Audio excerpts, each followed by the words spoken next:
Alors bonjour tout le monde, bienvenue dans cette nouvelle interview que je mène pour le groupe Tribune Suisse Romande. Donc aujourd'hui je reçois Marie Bertrande.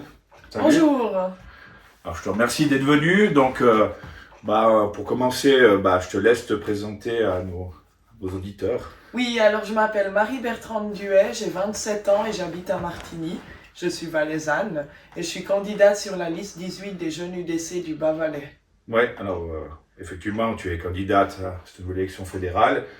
Donc on va parler déjà un petit peu de ton parcours. Donc tu as grandi sur Martigny. Oui, alors j'ai grandi à Martigny, mais après j'ai été faire mon collège à Saint-Maurice, D'accord. toujours en habitant à Martigny.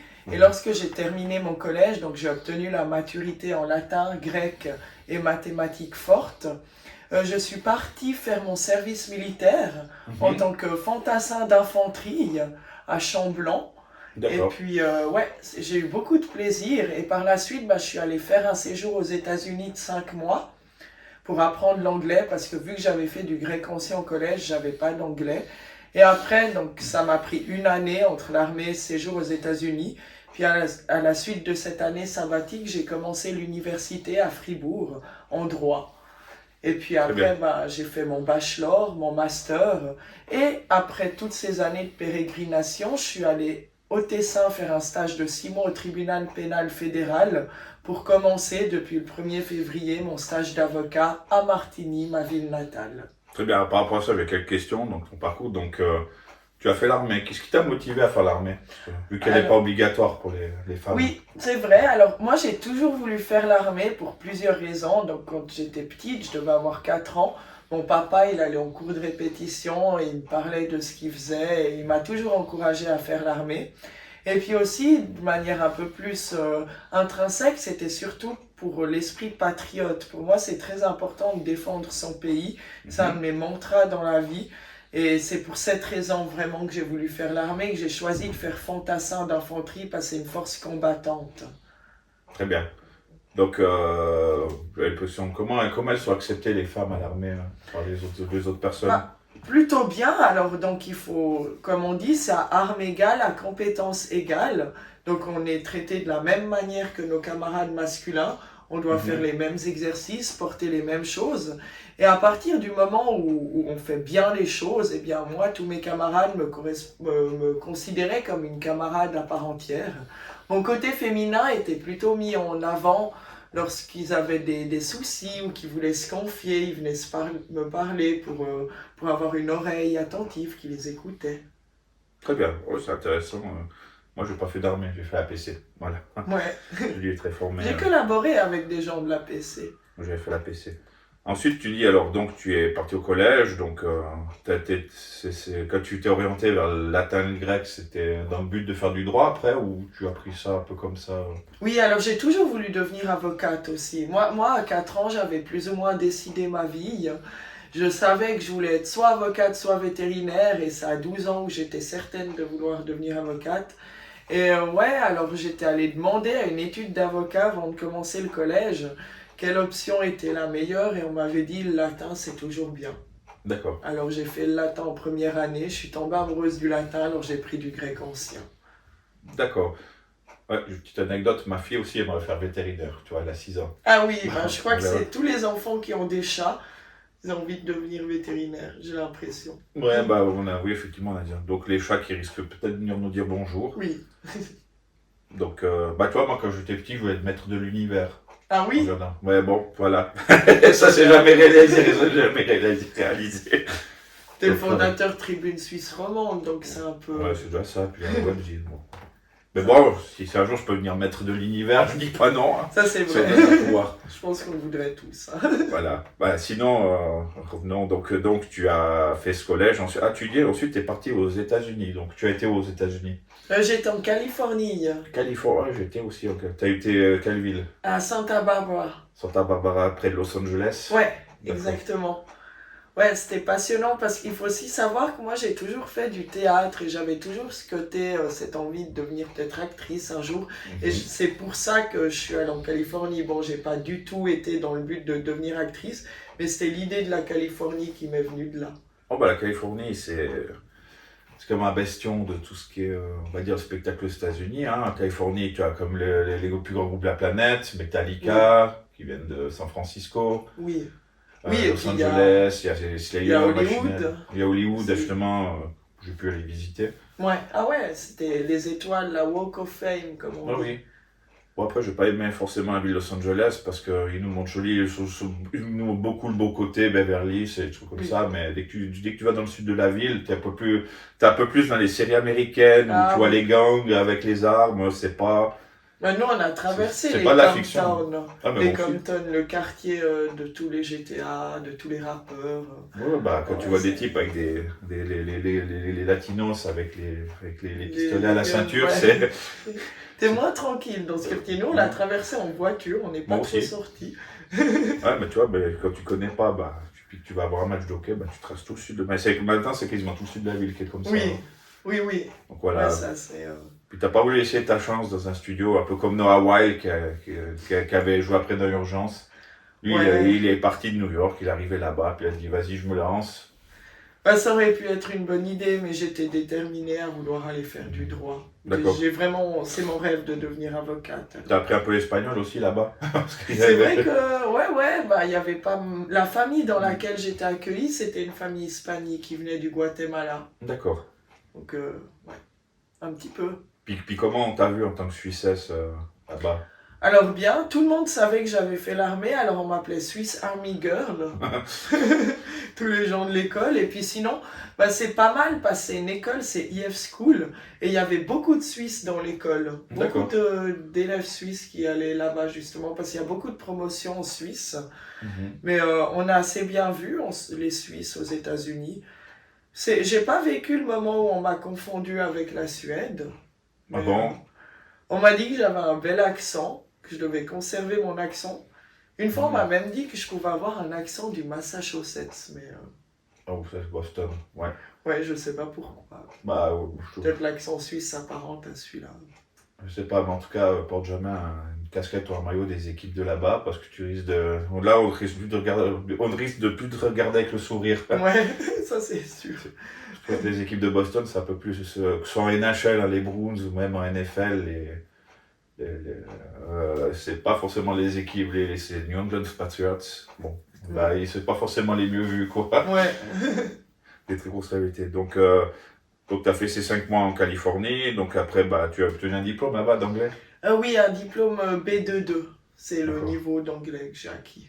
D'accord, C'est un peu avant le C1. ok. Et puis, vu que tu as été 5 mois là-bas, qu'est-ce que tu pensais un peu du système américain? Je pensais que tu. Alors bon, il y a quelque chose qui est assez frappant aux États-Unis si on n'a pas de carte de crédit. C'est très compliqué. Et puis, Ouais, c'est bon. donc je devais toujours emprunter. Moi j'étais jeune, j'avais pas de carte de crédit parce qu'en Suisse on n'avait pas encore vraiment cette culture en 2017. Et donc j'utilisais la carte de mes amis. Mais sinon c'était pas mal parce que bah, les routes sont vraiment bien. Si on doit donner une critique, les transports en commun c'est pratiquement inexistant. Alors dans les bus il y avait soit les étudiants, soit les SDF. Oui. Vraiment. Et puis c'est très compliqué d'aller d'un point A à un point B. Ben, pour la petite histoire, pour faire un trajet qui ressemble à celui de Sion et Martigny, c'est 1h30 en transport en commun. Ouais, Donc les gens ont plus facilement tendance à prendre des services comme Uber. Puis c'est assez avoir bon des marché. Ouais, ou avoir des voitures. Et là on peut se rendre compte que les routes et le système routier aux États-Unis est vraiment bien.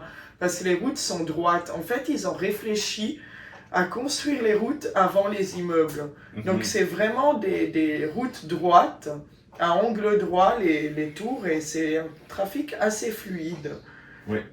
Donc ça c'est pas mal, et on pourrait s'inspirer de l'état de ces routes, parce Bah, en que... fait, toutes les grandes villes américaines ont été construites un peu en damier. Où ils Exactement. avaient- Pour les routes, Voilà. et c'est très simple de se déplacer en voiture aux États-Unis. Oui, bah d'ailleurs, quand on va en Californie, on recommande de louer une voiture parce que le transport public sur place, Ah ouais, c'est catastrophique. le Ah, transport vraiment. public, c'est beaucoup trop compliqué. À part, à part si c'était à New York, hein, mais Los Ouais, Angeles, Los Las Vegas, Angeles. c'est C'est location. inexistant, on peut pratiquement dire que c'est inexistant. location de voiture quasiment obligatoire. Mhm. Bon, après, les taxis et les Uber sont pas très chers non plus là-bas, Non. c'est pas les mêmes prix qu'ici. Mais c'est Non. pas le même niveau de vie. Donc revenons après, soit suite tes études. Donc après ici tu es venu, donc tu es parti où, à Fribourg faire ton droit? Oui, D'accord. j'ai commencé en septembre 2017. Ah ouais, ma fille avait quelques mois, ma première Fanny. Et ensuite tu as dit, alors tu es parti, dans ton cursus tu es parti au Tessin, donc comment ça se passe? Tu as dû apprendre l'italien? Alors non, alors j'ai été travailler, donc quand j'ai fini mon master, mes 5 ans d'université, je suis allée 6 mois faire un stage au tribunal pénal fédéral. Ouais. J'ai eu la chance de œuvrer sur plusieurs dossiers variés, donc il y a les dossiers terroristes qui vont là-bas, la fausse monnaie.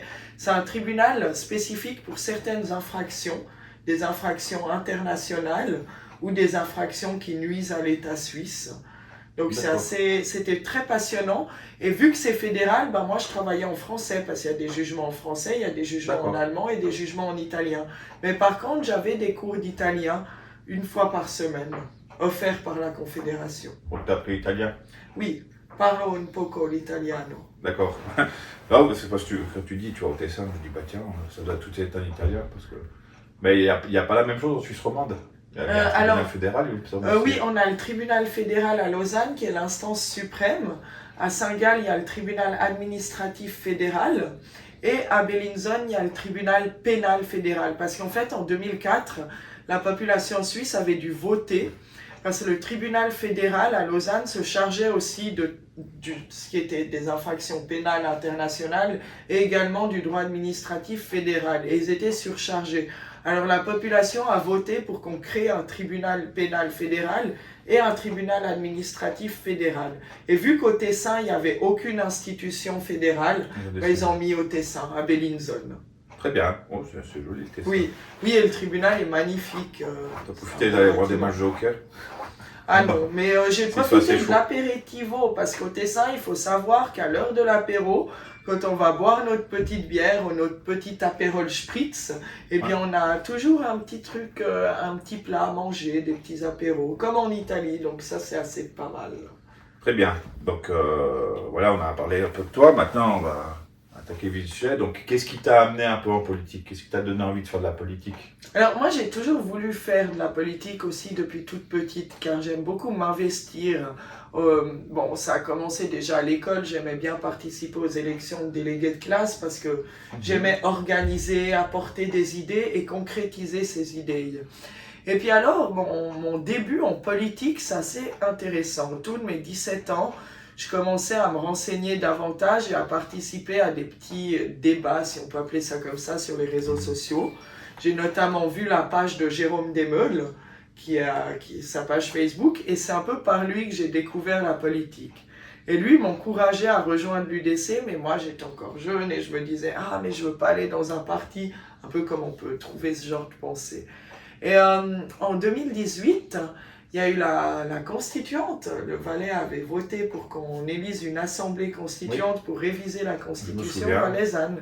Et donc, durant cet été, moi, je parcourais un peu mes réseaux sociaux un après-midi d'été et je vois que Appel Citoyen, donc un groupement, s'est formé pour les personnes qui n'avaient pas de parti et qui voulaient se porter candidate à la constituante. Je me souviens, j'y étais dessus. Ah ouais, t'étais aussi? Ah bah, pour monter. Pas mal. Bah moi, je venais d'étudier le droit constitutionnel, puis j'avais eu une relativement bonne note et j'avais beaucoup apprécié cette matière. Donc je m'étais dit que je pourrais mettre mon savoir au service de la population valaisanne. Et donc je me suis inscrite avec cet appel citoyen. Et il faut savoir qu'avant de figurer sur la liste sur laquelle on devait voter, eh bien, Appel Citoyen avait organisé une élection à l'interne. Donc nos proches qui vivaient dans le district de Martigny devaient s'inscrire sur Internet puis aller nous sélectionner notre personne pour pouvoir figurer sur la liste. Et Appel Citoyen avait une envie particulière que les listes soient paritaires au niveau du sexe, au niveau de l'âge, au niveau de l'emploi. Et vu qu'il y avait beaucoup plus de femmes candidates que d'hommes, bah, moi, j'ai pas pu figurer sur la liste parce que j'étais dans les femmes qui avaient le moins de voix. Je n'étais pas Appel Citoyen, mais j'étais avec la liste UDC et puis... ah bah justement, je vais y venir. Oui. Et donc, j'ai pas pu figurer sur cette liste parce que des hommes qui ont eu moins de voix que moi ont pu y figurer grâce au quota paritaire. Ah oui, d'accord. Donc, en tant que femme, j'ai été discriminée, ce qui est assez drôle. Par l'égalité. C'est ça, exactement. Alors, j'ai décidé j'en ai parlé à Jérôme Desmeules, et il m'a expliqué qu'à l'UDC, pour cette élection, ils accueillaient les gens qui n'étaient pas membres du parti, mais qui étaient sympathisants. Alors, je me suis dit, allons-y. J'y suis allée, j'ai participé à cette élection et en même temps j'ai découvert le monde politique. Et c'est pour ça que le dernier jour de l'élection, j'ai signé à l'UDC, donc le 25 novembre 2018. Très bien. Oui, effectivement, il y a des gens qui pouvaient s'affiler au parti sans être membre de parti. Ce que j'avais fait sur mon thème. Exactement. Avec Damien Ragout et compagnie. C'est ça. Voilà, et la question, mais qu'est-ce qui t'a plus attiré? Pourquoi pas le PS, pourquoi pas le PLR, pourquoi pas le PDC? Alors bon, moi, il faut savoir que je suis d'une famille avec des valeurs chrétiennes, conservatrices, donc déjà depuis toute petite, j'ai été éduquée dans le sens où la gauche c'est mal, on critique les gauchos. Non, je rigole un peu, mais fondamentalement, j'hésitais principalement entre le PDC et l'UDC. Pourquoi pas le PLR? Parce que le PLR défend tout de même des intérêts reliés aux personnes qui ont une certaine fortune, une vision très libérale de la société. Et moi, d'où je viens d'une famille relativement modeste. Et pour moi, ces valeurs sont très importantes de ne pas laisser les personnes pauvres sur le côté. Et donc, c'était soit le PDC, soit l'UDC. Et l'UDC, vu que le PDC, c'était le Parti démocrate chrétien à l'époque, cet aspect-là m'intéressait. Mais j'ai retrouvé dans l'UDC, finalement, le PDC d'il y a 50 ans. Parce qu'après avoir bien étudié la question, j'ai remarqué que le PDC ne défendait plus vraiment les valeurs chrétiennes et que c'était l'UDC qui avait pris ce rôle-là. Et puis sinon, pour toutes les questions liées à la patrie, au patriotisme, donc à l'armée, à notre indépendance vis-à-vis de l'Union européenne, à la limitation de l'immigration, tous ces sujets, j'ai toujours été proche de l'UDC. D'ailleurs, depuis que j'ai eu le droit de vote, je regardais jamais ce que les partis proposaient. Je votais purement mon âme et conscience. Et à chaque fois, c'était la même chose que l'UDC. Donc au bout d'un moment, faut pas se nier à l'évidence. Bon, l'UDC a quand même une frange très libérale. Hein, si tu prends Genève, Zurich. Oui, mais même en Valais, moi, alors, je prône ce que nous avons actuellement en Suisse, c'est l'économie sociale de marché. Dans le sens que l'impôt ne doit pas devenir confiscatoire, on doit pouvoir s'enrichir sans que l'État nous prenne tout notre argent, mais en même temps, on doit pouvoir avoir un filet social qui nous assure de ne jamais nous retrouver à la rue, parce que ça peut arriver à tout le monde d'avoir des coups durs de la vie, de perdre son emploi et de se retrouver dans une situation ambiguë. Et je trouve que c'est important qu'en Suisse, on ait cette aide sociale qui permette à tout un chacun d'avoir un toit, d'avoir à manger et d'avoir une télé, sans jamais tomber dans l'abus. Ça doit juste être un tremplin pour pouvoir trouver du travail. Effectivement. Voilà, il y aura rien à dire, parce que le tremplin, il fonctionne. Mais c'est bien durci, il ne fonctionne plus tellement. Oui. Mais voilà, bon, bref. Mais sinon, je suis assez libéral dans le sens, je suis assez opposé aux impôts, aux taxes et tout ce qui s'ensuit. Ensuite, est-ce que tu as pu évoluer sur l'UDC? Est-ce que tu as des fonctions au sein du parti? Est-ce que tu as eu des fonctions politiques aussi? Oui, alors très vite, quand j'ai rejoint le parti, donc fin 2018, j'ai intégré le comité des jeunes UDC valaisans, tout d'abord en tant que membre, puis ensuite en tant que vice-présidente, je le suis encore aujourd'hui. Et puis sinon, j'ai intégré le comité de l'UDC Martigny, tout d'abord en tant que membre, et maintenant je suis présidente de l'UDC Martigny depuis 2021. Oui. Et puis également, au niveau des femmes UDC romandes, j'ai tout d'abord commencé en tant que responsable cantonale, puis ensuite en tant que vice-présidente, et maintenant je suis présidente depuis le mois de décembre 2022 des femmes UDC romandes.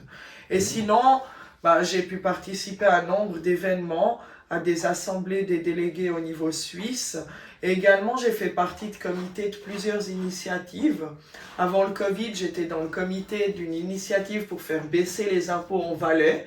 Bon, on l'a retiré parce qu'on s'est dit, parce qu'il y a le Covid qui est arrivé, donc les fonds n'étaient plus les mêmes, alors on l'a retiré, puis on la relancera peut-être dans quelques années.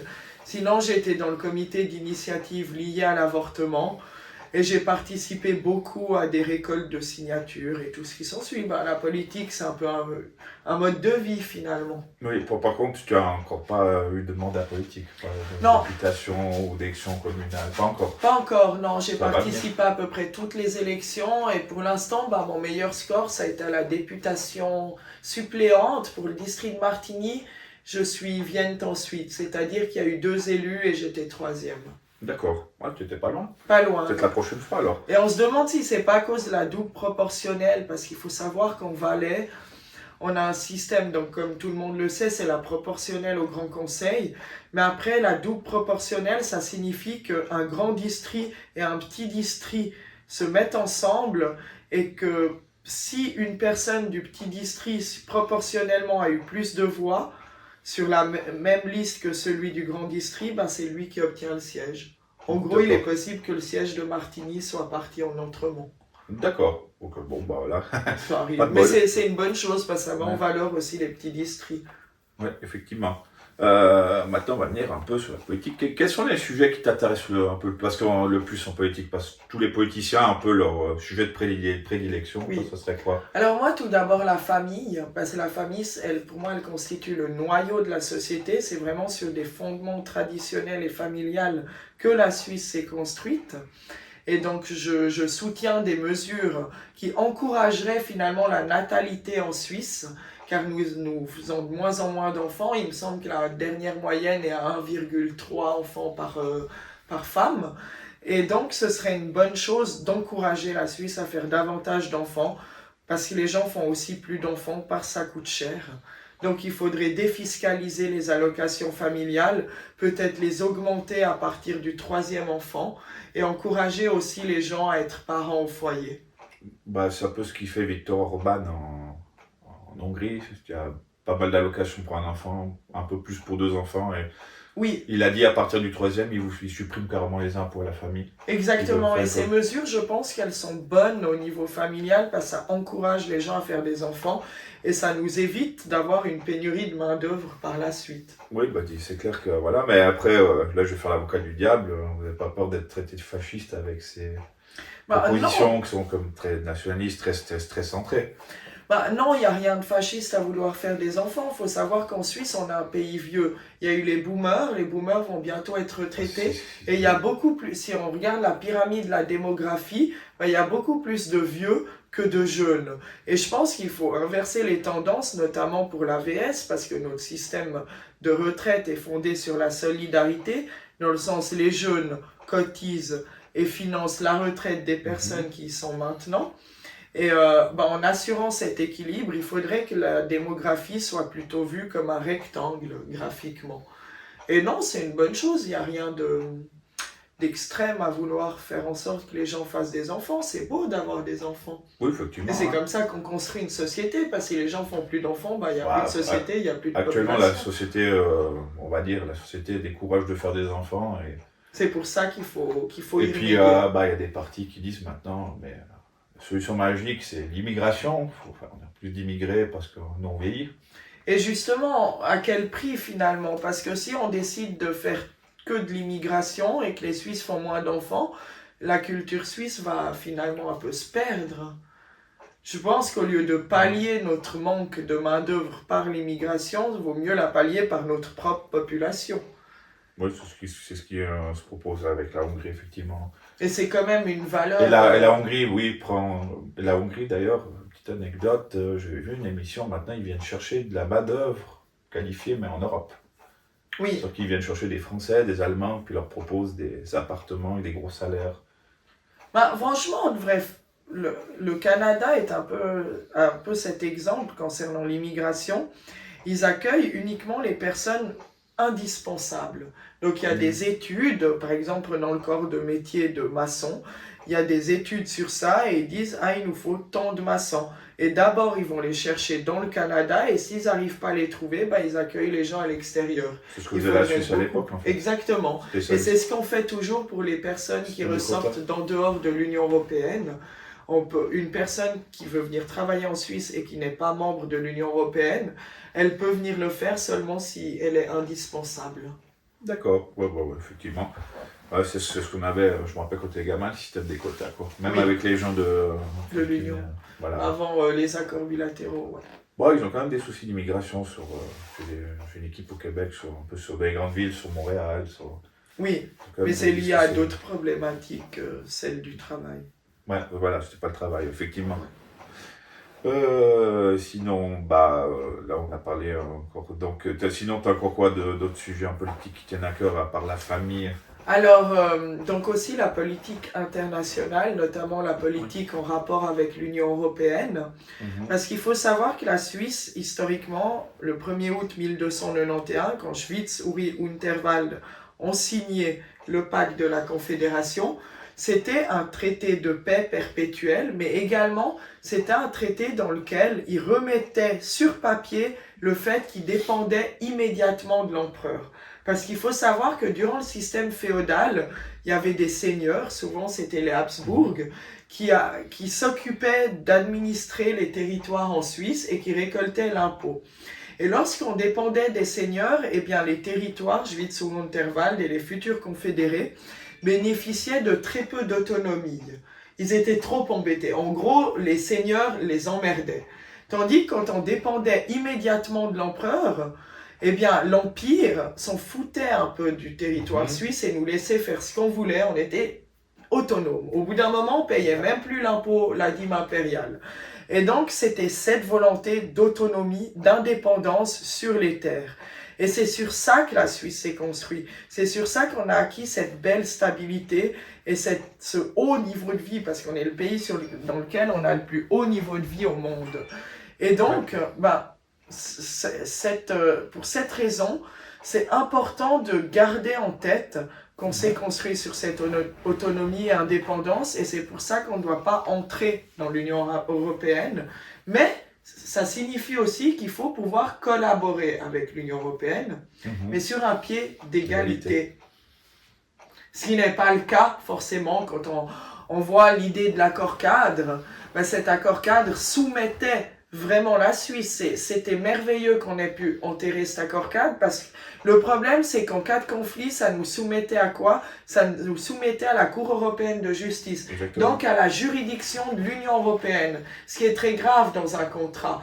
Si on prend l'accord de sortie du Royaume-Uni avec l'Union européenne, dans cet accord, en cas de conflit, c'est soumis à un tribunal arbitral, donc un tribunal neutre et indépendant qui est ni européen ni du Royaume-Uni. Et là, c'est une solution meilleure. Donc voilà, négocier sur un pied d'égalité avec l'Union européenne. Et également, l'autre problématique, c'est lié à l'Union européenne elle-même, qui est beaucoup plus qu'une alliance économique. Si c'était une simple alliance économique, pour moi, ça aurait beaucoup plus de sens. Tandis que là, c'est aussi une alliance qui se veut politique et qui émet des lois politiques, notamment en prenant la directive sur les armes. L'Union européenne a décidé pour tous les États membres, y compris pour les États de Schengen, de limiter les armes. Et ça limite aussi le droit du peuple de pouvoir décider. Parce qu'en Suisse, on est une démocratie et c'est au peuple de se prononcer et de prendre ce type de décision. Donc pour toutes ces raisons, je suis opposé à une adhésion à l'Union européenne et je souhaiterais qu'on limite davantage les bilatérales que nous avons actuellement. Ouais, alors, moi je vais faire là, au nouveau l'avocat du diable pour un peu tout le monde. Alors, il y a beaucoup de choses. Il y a beaucoup de choses pourquoi les gens ils détestent l'Union européenne. Tu peux avoir. Il y en a qui voient la nouvelle URSS. Je sais pas si tu avais vu cette vidéo de l'ancien opposant au régime soviétique qui comparait carrément l'Union européenne avec l'URSS. Ouais. Qui disait que c'est dirigé par une espèce de politburo non élu, et puis qui faisait des lois, et puis qui était complètement déconnecté du peuple. Oui. Voilà, il y a ces problématiques, il y a aussi il y a quand même des conflits internes dans le lieu, parce qu'on voit un Emmanuel Macron qui rêverait d'une Union européenne fédérale, avec tous les pays détruits, un espèce d'États-Unis d'Europe, soumis aux États-Unis d'Amérique, ça, oui. Ils s'en cachent pas. Et puis par contre l'Allemagne, à l'inverse, elle n'est pas tellement dans ces délires-là, elle aimerait plutôt un aspect économique, mais pas forcément fédéral, mais maintenant si on voit ce qui se passe avec Ursula von der Leyen et les derniers documents qui sont tombés, qu'ils essaient quand même maintenant de pousser un certain fédéralisme, mais assez autoritaire. Hein. Ouais. Là, il y a un rapport, comme il expliquait Florent Philippot, que j'avais partagé sur le groupe, comme quoi ils, ils ont émis un rapport franco-allemand, comme quoi ils veulent carrément être plus restrictifs, carrément pour de ne plus avoir besoin de la majorité -1 pour mettre des sanctions à des pays. Donc, on voit que ça devient très autoritaire. Hein, c'est ça, exactement. Parce qu'en fait, il faut se replonger dans l'histoire. Donc, c'était à la fin de la suite de la Deuxième Guerre mondiale. Tous ces pays se sont mis ensemble. Pourquoi? Pour ne plus avoir de guerre. Il y avait aussi une volonté politique derrière. Et ils ont été financés notamment par le biais du plan Marshall des États-Unis. Donc, ça faisait aussi pour les États-Unis un bon allié. Et pour l'Europe, ils se voyaient aussi comme étant un concurrent potentiel économique des États-Unis. Puis le problème, c'est que ce mixte, donc cette volonté d'être une alliance économique et en même temps une alliance politique, a causé des troubles dans l'Union européenne, notamment lorsque l'Union européenne a accueilli les jeunes démocraties telles que la Grèce ou encore le Portugal. Ils les ont accueillis non pas parce qu'ils avaient un intérêt économique, mais pour soutenir le fait que c'était une jeune démocratie. Et c'est pour ça que, on se rappelle, entre 2004 et 2008, les grosses crises qu'il y a eu dans ces pays et qui ont causé des troubles dans toute l'Union européenne, des troubles financiers. Et donc, il faut aussi se rendre compte qu'historiquement, c'est vraiment plusieurs pays différents qui ont chacun eu une histoire différente, qui s'est entremêlée peut-être durant toute l'histoire par le biais de guerres, des alliances, des échecs.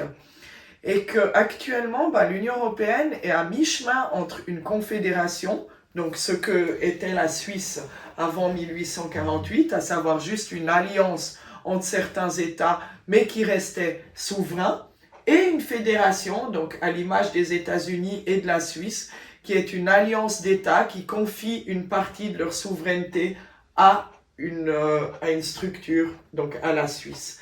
Et là, tu as pointé un problème très intéressant parce que des pays comme la France, on ne peut pas parler du pays, on peut parler de Macron, souhaiteraient arriver au stade à être comme les États-Unis, mais des pays comme l'Allemagne préfèrent revenir au stade de la Confédération. Et c'est pour ça que finalement, il n'y aura jamais une suite logique, il n'y aura jamais un État fédéral européen, parce que beaucoup d'États sont vraiment attachés à leur souveraineté et ils ne voudraient pas la confier à un État supérieur. Donc il y a cette problématique à mettre en avant.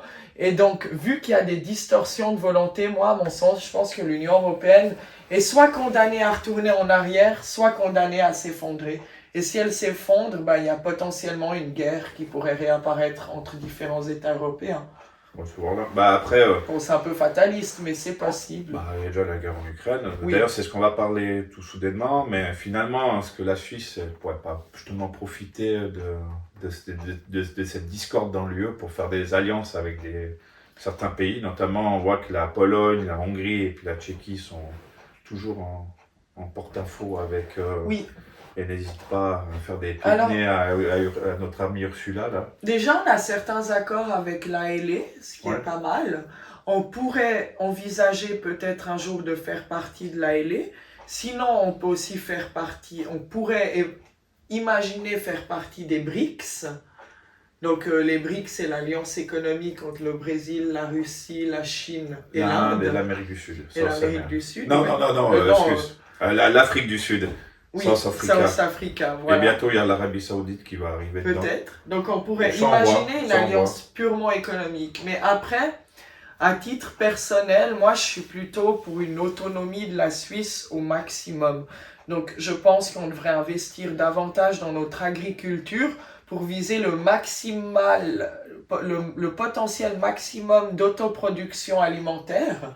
Bien sûr, on ne pourra pas arriver à 100% de ce dont on a besoin, mais on peut très clairement augmenter parce que c'est le budget de l'agriculture, c'est parmi un des budgets dans lequel on a le plus coupé ces dernières décennies. Donc déjà ça, ce sera important parce que je pense qu'on devrait limiter les importations de nourriture. Mais après, il y a quand même des choses sur lesquelles on doit collaborer avec d'autres États, notamment des questions liées à la technologie. Ça peut toujours être intéressant de faire partie des BRICS pour ça, parce que y a quand même la Chine, l'Inde, qui sont le pays qui regroupe le plus grand nombre d'ingénieurs. Très bien. Alors maintenant, je vais te faire réagir au sujet que tu as voulu parler, qui est un peu d'actu, c'est justement le conflit de la guerre en Ukraine. Là, on a vu que on nous prenait quasiment pour le 51e État des États-Unis ou le 52e. Oui. On a Clara Kim qui vient de partir, qui était une fonctionnaire américaine, qui venait surveiller comment on appliquait les sanctions contre la Russie. Puis finalement, est-ce qu'on a bien fait de mettre des sanctions contre la Russie? Parce que quand on voit la puissance des BRICS, quand on voit qu'en fait, moi je peux le dire clairement, j'ai des amis en Russie, à part les marques qui ont changé, ils ont toujours le même niveau de vie. Même le rouble, il est même beaucoup plus fort qu'avant. Par contre, on voit que c'est nous, c'est l'inflation, la crise, tout a pété en haut, le gaz, l'essence. Et l'essence qui risque encore d'augmenter peut-être même beaucoup plus, parce que là maintenant, l'Arabie Saoudite, elle a dit stop à la surproduction. Puis même, ils veulent rejoindre les BRICS. Donc finalement, on voit qu'il y a une volonté maintenant de tous ces pays, même d'OTAN, de revenir sur la scène en avant, hein, la Chine. On se recroirait justement au 19e et 20e siècle, Oui.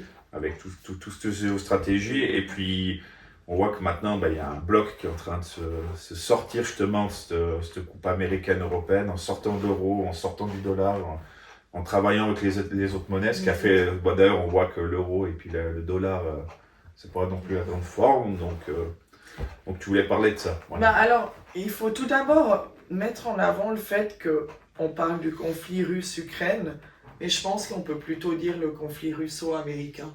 Ouais. Parce que si on regarde un peu la stratégie américaine depuis toute son histoire, donc la Deuxième Guerre mondiale, ils sont venus pour tuer les méchants, pour devenir finalement les héros de cette guerre, parce que c'est eux qui sont venus mettre un terme à la guerre, tuer les méchants nazis, et ils sont pu se mettre sur le devant de la scène internationale. Ensuite, il y a aussi eu en même temps cette guerre contre l'Empire, l'URSS, j'allais dire l'Empire soviétique, et donc cette guerre froide. Et puis cette guerre froide s'est arrêtée en 1990. Donc ensuite, il y a une nouvelle ennemie des Américains qui a été le terrorisme. Donc les Américains étaient à nouveau les héros du monde qui luttaient contre le terrorisme. Et maintenant que le terrorisme, il est toujours existant, mais c'est un peu adouci, Daesh est pratiquement rasé, et bien maintenant, ils sont retournés à leur ennemi, à leur avant-dernier ennemi, les Russes. Parce que ce combat, cette guerre froide a toujours été sous-jacente. Il y a toujours eu des tensions entre la Russie et les États-Unis. Et puis il y a la Chine aussi. Exactement. Et là, si on regarde dans ce conflit, finalement, les grands gagnants, ce sont les Américains. Parce qu'on n'a plus pu prendre du gaz russe, mais on a pu prendre du gaz américain, et les prix étaient beaucoup plus élevés. Donc les Américains ont pu devenir les fournisseurs de gaz pour nombre de pays du monde entier. Et maintenant, par rapport aux sanctions, la Suisse, il faut savoir... Salut. Vous allez la croiser souvent. Il faut savoir que la Suisse, on est un État neutre. On est supposé être neutre. Être neutre signifie qu'on ne doit pas prendre position dans un conflit armé. Donc on ne doit pas être pour l'un ou pour l'autre. On doit vraiment avoir un regard neutre. Et donc, ça signifie aussi qu'on ne peut pas prendre de sanctions tant qu'un État n'a pas été condamné par la Cour internationale de justice. Pourquoi? Je vous explique. Durant le moment de la guerre, la neutralité de la Suisse a une compétence vraiment importante, celle de pouvoir négocier la paix. La Suisse est une terre de diplomatie et on doit mettre en avant ce service diplomatique qu'on peut fournir à tout le monde. D'ailleurs, quand la Suisse est devenue neutre, c'était lors du traité de Westphalie autour de 1648, il me semble. C'est pas la Suisse qui avait décidé d'être neutre, c'est les États qui entouraient la Suisse qui avaient décidé que la Suisse soit neutre pour deux raisons. Pour pas que la Suisse ait une armée, parce qu'on était très très fort. Oh, c'est pas grave. Oh non, voilà, elle jouait avec les lacets à Marie-Bertrand, c'est pour ça. Parce qu'on était très... on était très très fort, c'est là qu'il y a eu le début du mercenariat suisse, mais en même temps parce qu'il fallait un terrain, une terre neutre, une terre sur laquelle les gens pouvaient venir négocier la paix. Et là, on aurait pu mettre ce rôle en avant, on aurait pu être le terrain sur lequel des représentants russes et des représentants ukrainiens seraient venus négocier un plan de paix. On a ces bons offices. Et le problème, c'est qu'on a pris ces sanctions. Donc, on a décidé de geler les comptes russes et de nombreuses sanctions économiques vis-à-vis de la Russie, comme tu l'as clairement dit, comme cet article que tu as relevé le dit, parce que les Américains ont fait pression sur la Suisse pour qu'on le fasse. Mais là, on a tout de même violé notre neutralité. Parce qu'il faut savoir que la Suisse a le droit de prendre des sanctions contre un autre État, mais ça doit être sa propre décision.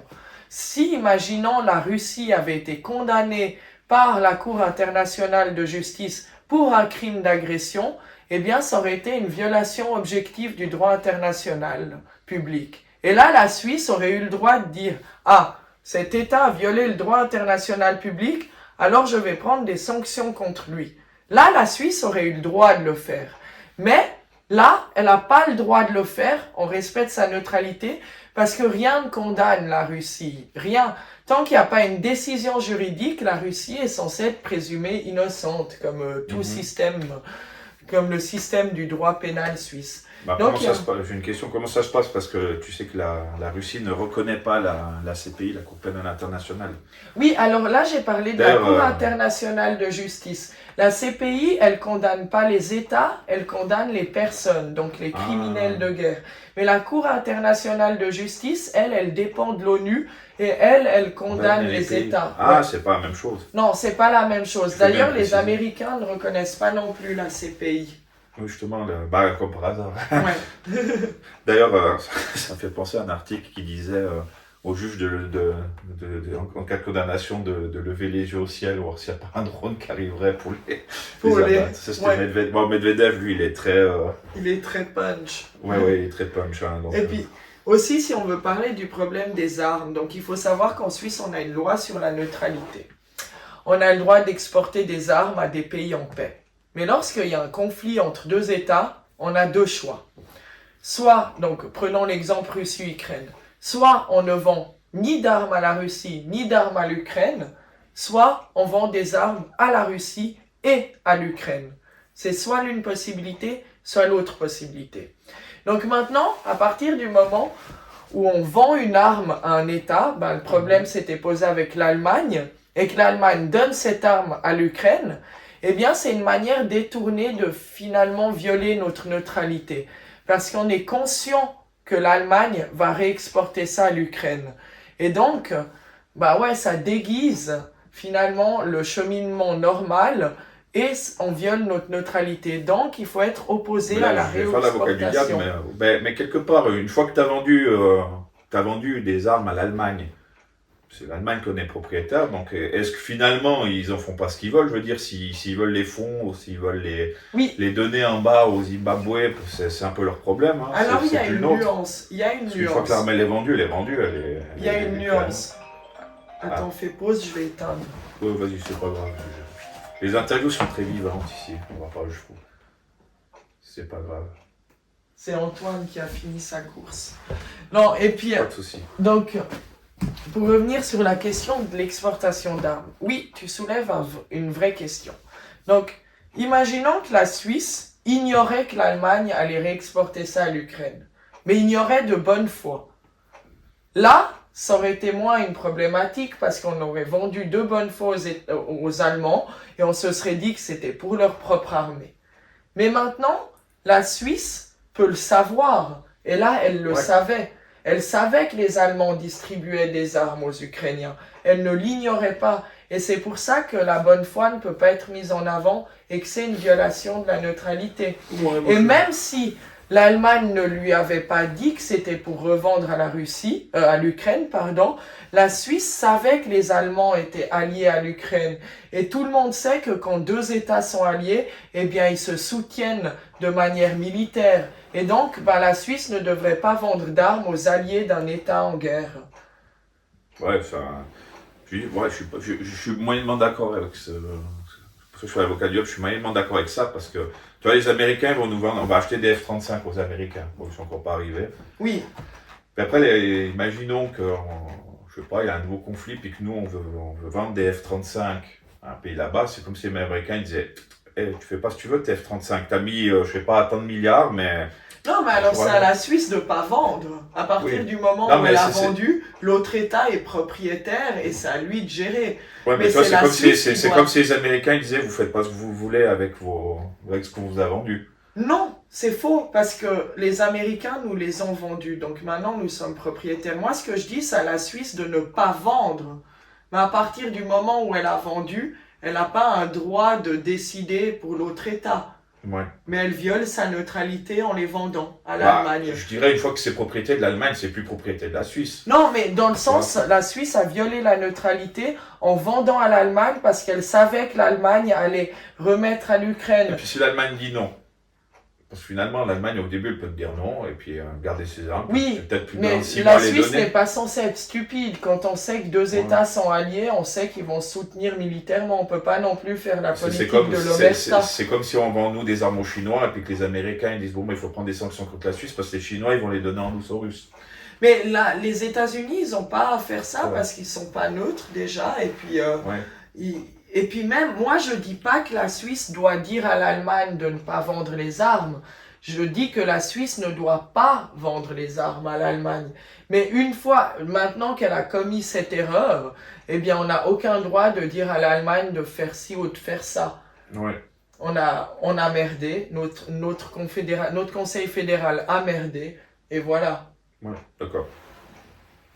Bah voilà, moi j'ai fait un petit peu le tour des questions politiques avec toi. Alors, maintenant, je vais passer sur la fin de l'interview. Donc, je pose à toutes les personnes qui viennent ici, c'est quel but tu voudrais atteindre en politique? Devenir comme moi, maître du monde? Moi, j'aimerais conquérir la planète, être l'ultime dictateur de tout ce qui existe sur toutes les vies. Ouais, je me verrais bien comme il y a des dictatrice mondiale. Non, trêve de plaisanterie. Oui, plus ça. Je pense pas que la politique, il faut l'envisager comme une carrière, parce que la politique est un service qu'on rend à la population. Et donc, il faut pas partir du principe que il faut tout faire pour réussir à être élu, mais il faut pas être déçu si on n'est pas élu et se dire qu'on a raté notre vie. C'est le choix du peuple finalement. Bon, après, il y a le coup d'État hein, pour se rattraper. Oui, aussi. Non, mais il faut toujours rester humble. Et puis, bon, oui, moi j'aimerais bien convaincre le peuple et pouvoir porter les idées qui me sont chères et que je pense peuvent permettre de façonner la Suisse sur des bonnes bases et de continuer à faire en sorte que notre Suisse fleurisse. Et je vise... Bon, il faut toujours viser la lune et puis au pire on se contente des étoiles. Ouais. Donc j'aimerais bien peut-être un jour être conseillère fédérale. Ouais, tout à fait. Bah écoute, tu as le droit d'avoir tes rêves, tes ambitions. Hein, c'est pas... Mais sinon, je me présente à toutes les élections et à chaque étape, j'aimerais bien parcourir mon chemin. Conseil général, communal, députation, conseil national. Élection de Miss Suisse. Miss Foirola. Voilà, tu dis que tu présentes à toutes les élections. Bon, bah voilà. Bah en tout cas, bah, je te remercie. Là, on a passé une petite heure ensemble, quoi. Oui, merci beaucoup, c'était sympa. Bah merci. Et puis bah je reçois du monde, donc je vais, comme je dis, je vais essayer de continuer à alimenter ces interviews. Oui. Je répète pour ceux qui trouveraient qu'il y avait trop de gens de droite ou de gauche, je prends les gens selon leur agenda. Voilà. Voilà. Donc, si tout d'un coup ils portent 4 UDC, puis après 7 socialistes, puis 2 PLR. C'est selon l'agenda des gens, comment ils peuvent venir. C'est ça. Ça sera difficile. Et puis, je vous remercie pour l'écoute. Je remercie Cédric. Et si vous avez des questions, n'hésitez pas à les poser. Je viendrai vous répondre en commentaire. Et là, je fais une petite pub parce que les gens vont voir. N'oubliez pas, la semaine prochaine, il y a 2 débats au mois d'octobre. Donc, on continue avec ces débats sur les élections fédérales. Je vous remercie. Merci, au revoir.